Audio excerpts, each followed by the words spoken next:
రాజ్య అధికార జేఏసీ మేధావ రాజకీయ చర్చ వేదిక. నా పేరు కరంజీ బాలాజీ నాయక్.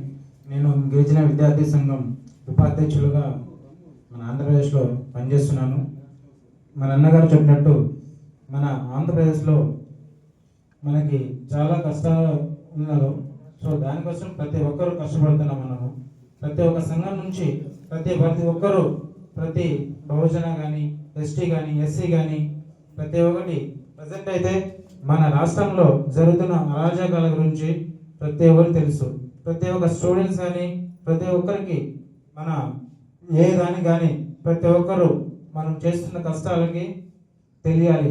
ప్రతి దానికి మనము ఏం చేసినా ఒకసారి ఆలోచన చేస్తున్నాం కాబట్టి మనం కష్టపడుతున్న పిల్లలకి వాళ్ళ పేదలకి మన అమ్మ నాన్నలకి ప్రతి ఒక్కరికి తెలుస్తుంది. సో దానికోసం మనం ఏం కష్టపడుతున్నామంటే మనందరికి తెలుసు. సో దానికోసం ఏమంటున్నానంటే ఇప్పుడు రాజ్యాంగం వేలేవాడు ఎవరు, మనతో పాటు పని చేపించినాడు ఎవరు, దానికి ఏ పల్లెకిలో మోసుకొని పోయేవాళ్ళు మనము, వాళ్ళకి మాత్రం వాల్యూ ఉంటుంది, మనకు మాత్రం వాల్యూ లేదు. సో దానికోసం ఒకసారి ఆలోచన చేయాలి ప్రతి ఒక్కరు. So thank you. నాకు ఈ అవకాశం ఇచ్చిన ప్రతి ఒక్కరి పెద్దలకి థ్యాంక్ యూ. యువతలంగా ఉద్దేశం రావాలి.